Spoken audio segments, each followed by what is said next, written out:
Greetings, everybody. It's Gleekon here again with another episode of Lore of Warcraft. We left off with both the chronicles and the novel telling of the betrayal of the Alterac nation of Paranold. And the next thing that happens in the novel is also the next thing that happens in Chronicles, which they parallel each other quite evenly. Like, definitely Chronicles draws on the novel and considers that canon. And that is the siege of Capital City. So stay a while and listen to that. But first, we're going to look at a map that could go either way. It's just where we are with the second war. I'm guessing blue is Alliance and red is Horde. So we know that in the first game, they rolled out of the swamps, the dark portals down here, and they just slowly took Red Ridge and eventually established a base in Blackrock Mountain and were able to take Stormwind City. So they currently control essentially the entire southern continent because they went up through Cosmodon, the land of the dwarves. They have Nomergon and Ironforge. Those are still like highlighted blue a pinch because the capitals are still possessed, but the lands surrounding them are controlled by the Horde. They went through Grimbatal, which that's Wildhammer, Old Dark Iron land. So there's some lands the trolls technically control these regions. They haven't been able to push all the way forward into those regions.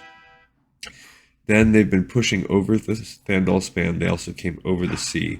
This is the site of the Battle of the Hillsbrad Foothills, right there around South Shore. Gilneas is still Alliance controlled. So is Dalaran. Alterac City is where they're passing through. So they came through. They do have the hinterlands for the most part because the trolls control that. There's Durnhold Keep. There's Airy Peak. So that they're able to keep most of that. Zulaman is troll land as well.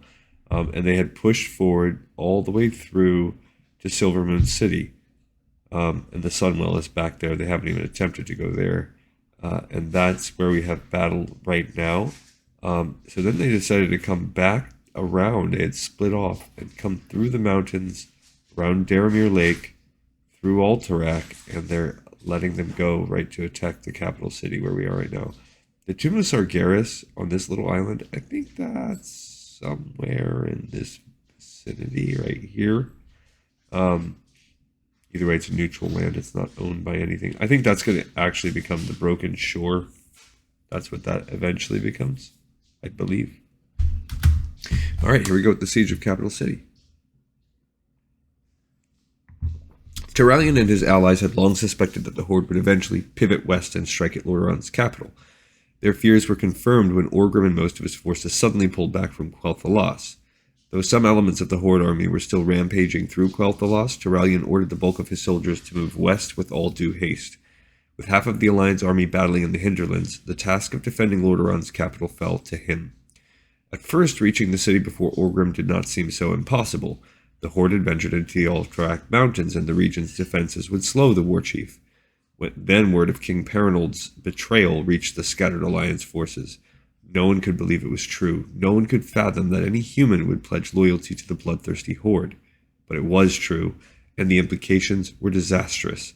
With the Alterac Mountains fully barricaded, Doomhammer's journey west should have taken months.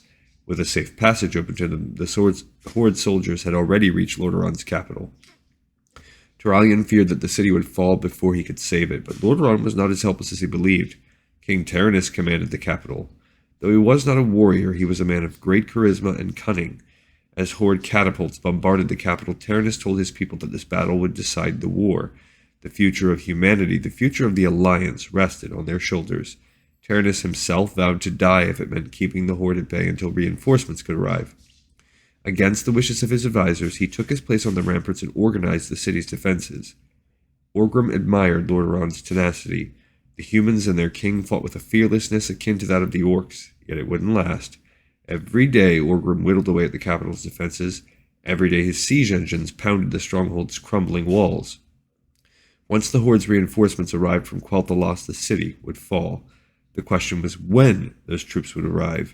The Dragonmaw, Stormweaver, and Twilight's Hammer clans were behind schedule, and Doomhammer had received not a word from them. Something was not right. Doomhammer felt it in his bones. His unease deepened when Turalyon and his army approached from the east. Their arrival distracted the Orcish forces, giving the capital's defenders much-needed rest. Doomhammer did not fear Turalyon and his forces. He feared what their appearance meant. The other Alliance armies were en route to the capital. The Horde had to breach the stronghold soon. Orgrim had the Death Knights at his disposal, but he also needed the rest of his soldiers from Quel'Thalas to secure victory. He would never get them. The Dragon Maw arrived outside Lordran's capital bearing dire news. Gul'dan had betrayed the Horde. He had taken the Stormweaver and Twilight's Hammer clans with him toward the Orcish fleet anchored off of Hillsbrad foothills. On the heels of this discovery, more troubling news reached Orgrim. The Alliance had learned of King Perinold's treachery and barricaded the open passes in the Alterac Mountains. Calling on reinforcements from the hinterlands was now out of the question. In that moment, Doomhammer knew that the war was lost.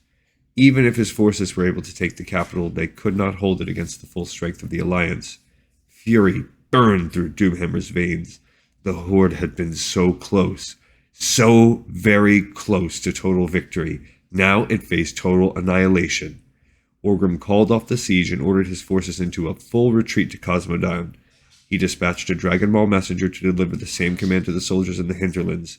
If the Horde could regroup, there was still a chance to put the pieces of its campaign together. It was a slim hope, but it was the only one Doomhammer had. The war chief sent the Horde's dragon riders to cover their retreat and waylay the Alliance forces as much as possible. He also sent the Blacktooth Grin clan to hunt down Gul'dan. Orgrim had spared the warlock once before. He would not make that mistake again. Alright, so they were betrayed as well. And they were betrayed to even more devastating effect. And now we're sort of going to wrap it up. They are going to liberate Cosmodown soon. In the novel, we've got to do this siege where it's going to look like the Horde's going to win. We know that's not going to happen. And we know that ultimately the war culminates with some battles that end up happening right at the Dark Portal. All right, this episode is in the pipes. 5x5. I thank you so much for listening, and I'll see you on the next episode of Lore of Warcraft.